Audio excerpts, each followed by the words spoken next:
anyway, karma's a bitch because Pam Zamora did not win the 2025 election. Benny Abante lost. Dan Fernandez lost. Ayan.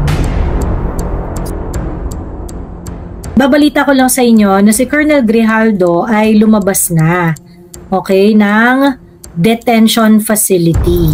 Na-lift na yung contempt order sa kanya. So kagaya ng sinabi ko last time, si Colonel Grijaldo, malaki naman kasi talaga yung chance na siya ay ma-re-release ng June 9. Simply because nag-wrap up na yung Quad Committee. Okay, so laya na siya. So upon the termination kasi of the investigation of the inquiry in aid of legislation, lahat ng mga orders that were issued pertaining to that inquiry are going to be dissolved as well. Malulusaw na rin siya. So yun ang reason kaya naman na-release na rin si Colonel Grijaldo. And there's really no reason to keep him there. Grabe, 6 months to. 6 months to nang dahil lang sa ayaw niya na bawiin yung kanyang statement. Well, nung unang kinontempt si Colonel Grijaldo, kinontempt siya dahil hindi raw siya nag-a-attend ng hearing. Okay? Ito yung time na merong opera si Colonel Grijaldo sa kanyang balikat at pinagtawanan siya ni Pami Zamora na hindi raw acceptable yung kanyang excuse, ganyan.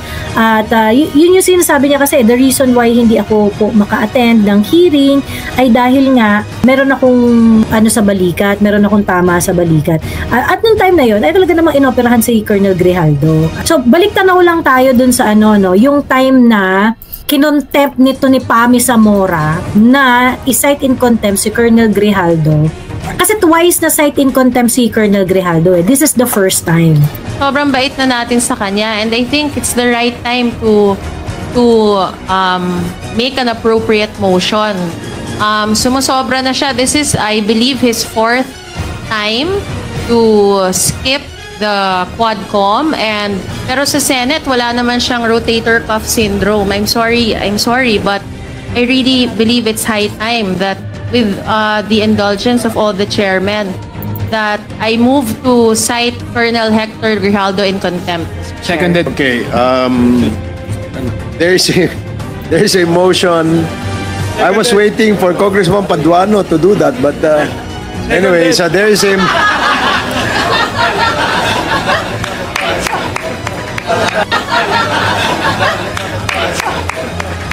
See the behavior of these people. Magsasite ng contempt, magtatawanan, kasi usually si Paduano kasi nagsasite in contempt At pagkatapos umeksena to si Pami Zamora at siya ang nagsite kay Colonel Grijaldo in contempt. Now, you look at the mainstream media, you look at those people who are a giant news organization na sinasabi nila na sila raw yung nagbabantay ng gobyerno and things like that, ganyan. Is this kind of behavior acceptable to you? We're talking about liberty of an individual. O pagkatapos, dahil meron feeling ninyo, may comic relief dito dahil hindi si Paduano ang nag-cite in contempt kay Colonel Grijaldo at yun ay ginawa ni Pami Zamorang epal, na buti na lang ay natalo nitong eleksyon. Diba? You find it funny. Is this a parliamentary behavior? Tama ba itong inaasal nitong members ng Quad Committee na to? Diba? We're talking about the liberty of a person here. Ganyan tayo binababoy nitong mga putang inang to. This is the first incident na sinight nila in contempt si Colonel Grijaldo. And I'm talking about an individual who is uniformed, no? Government official din, government employee din. Pagkatapos ganito nila tatratuhin. And I'm very sure, okay, if hindi magbabago ang leadership sa Congress, patuloy na magiging asal baboy itong mga kongresista natin. Congressman Acop, sa totoo lang, after nung hearing, nung termination ng TRICOM, nagmamadali siyang umalis. Kasi natatakot rin siyang kumprontahin.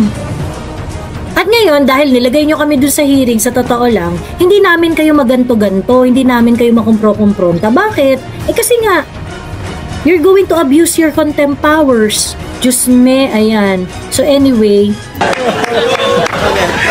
Sinite niya ng contempt. So there is a motion to cite Colonel Hector Grijaldo in contempt. for failing to attend the committee hearing of the Quadcom for the fourth time. If I'm not Yes, mistaken, Mr. Chair. fourth time. Please relay to the Philippine National Police and the appropriate department where Colonel Grijaldo is an active member that the House Committee or the Quadcom has cited him in contempt. Therefore, ang kasunod po nito ay isang order na manggagaling sa committee ito to arrest Colonel Hector Grijaldo for violating the rules of procedure governing inquiries in aid of legislation of the House of Representatives. Mr. Chair, And yes, may I also further move that the contempt order be effective until the Quadcom delivers its plea. so there is a motion as well to Seconded. before that, if with the indulgence of Congressman Adyong, the order to cite him in contempt is in order and has already been ruled by the chair. The next appropriate motion is to order the detention of Colonel Grijaldo. Any motion? Mr. Chair, just to reiterate my earlier motion, that I move that the contempt order be effective until the Quadcom render its committee report. So he will be detained where? He will be detained until such time that the Quadcom is fully aware in the House of Representatives. Okay, so there is a motion to detain Colonel Hector Grijaldo in the detention facility of the House of Representatives until the Quadcom terminates its committee hearing. Ayan. Anyway, so yan yung first na contempt order kay Colonel Grijaldo. Yung second na contempt order kay Colonel Grijaldo ay eto. Sinabi po ninyo dito, pero po akong kopya ng affidavit nyo, at ito naman po ay pinaninindigan po ninyo, tama po? Yes, Your Honor. Okay, maraming salamat. Sinabi po ninyo dito, when I entered the end room, I saw two lawyers of Colonel Garma standing inside the room. One of the lawyers approached me and then asked me what we were going to talk about. And I said that I do not know. After a while, Congressman Dan Fernandez entered the room and he asked me to sit beside him on the right side. Then Congressman Abante entered the room and sat on the far end chair on my right. One of the lawyers of Colonel Garma stood at my back. Your Honor, I would stand by my statement. Okay, The so Senate I would under oath, Your Honor, and I invoke my right for self-incrimination, Your Honor. Point of order, Mr. Chairman. Point of order. What is the point of I order? don't see any reason why our guest keeps on invoking his right against self-incrimination when Deputy Speaker J.J. Suarez was not asking him anything incriminating. He was just merely reading a portion of his affidavit. So I don't like, Mr. Chair, that this committee, that our resource person may impress upon the public that we are here to corner him and to incriminate him. Please, tigilan mo yan. I'm sorry, Mr. Chair, but I have to manifest this. I think his invitation to the Senate was discussed about EJK and illegal drugs, and nowhere in his affidavit did he mention anything about illegal drugs and EJK. He did not share any inputs or his knowledge on illegal drugs.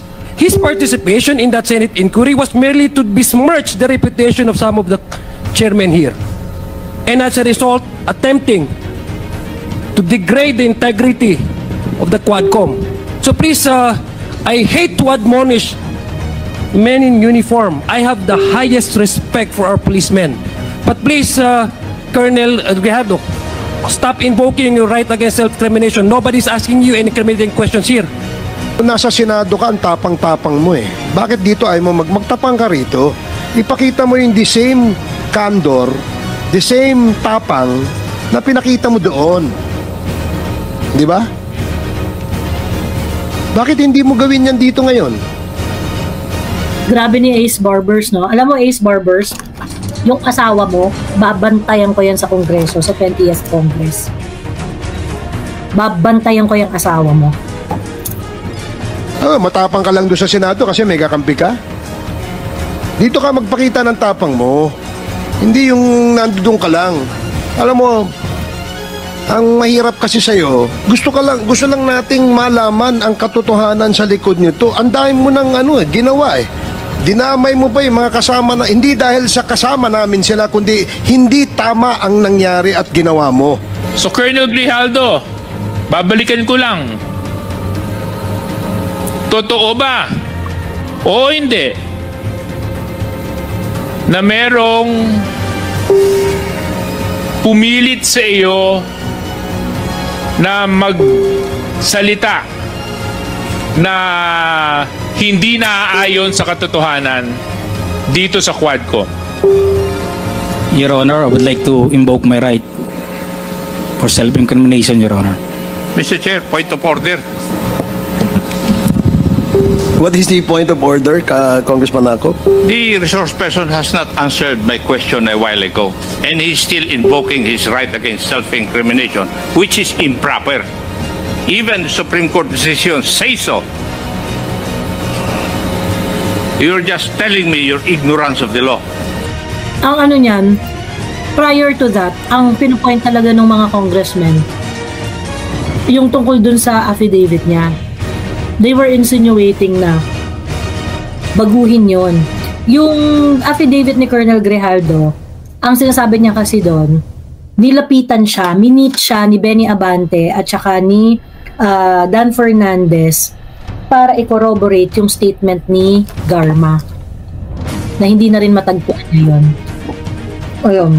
So, ilang oras tong hearing na to, pinipressure nila si Colonel Grijaldo na sigurado ka ba dyan? Yan ba talaga yung sinabi mo? Ganyan. So, paulit-ulit si Colonel Grijaldo, yes, I stand by my statement, wala akong babaguhin dyan.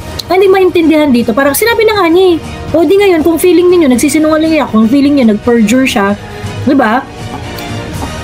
Demanda niyo siya sa proper court, sa proper forum, diba? Ganoon lang naman dapat kasimple, kaso nga lang, ayun na nga.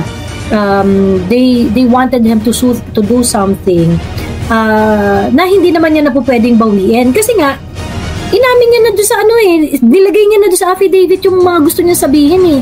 Pagkatapos hindi ko mag-gets dito, ba't di ba gustong i-explain niya yung sabihin niya sa affidavit? Affidavit na nga niya yun. Diba? So yun yung dyan, yun yung storya nung kanyang contempt. So that is why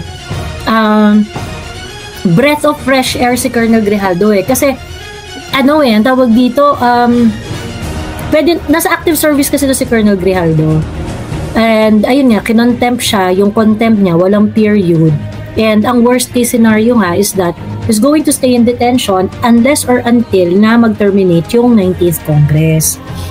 So, pinaka-worst case scenario is June 30 nga na kasi baka mamaya yun yung last date na mag-terminate ang Quadcom ng kanilang hearing, ng kanilang investigation. He might stay in detention up until June 30. And sabi nga rin ni Colonel Grijaldo, actually handa ako sa worst case scenario, ganyan. And marami rin talaga nag-aano sa kanya na bawiin mo na kasi sinabi mo. Bawiin mo na kasi sinabi mo. Well, anyway, karma's a bitch because Pam Zamora did not win the 2025 election. Benny Abante lost, Dan Fernandez lost. Ayan. So lahat kayo na tumira kay Colonel Grijaldo, di kayo nanalo sa eleksyon. Tangina nyo kasi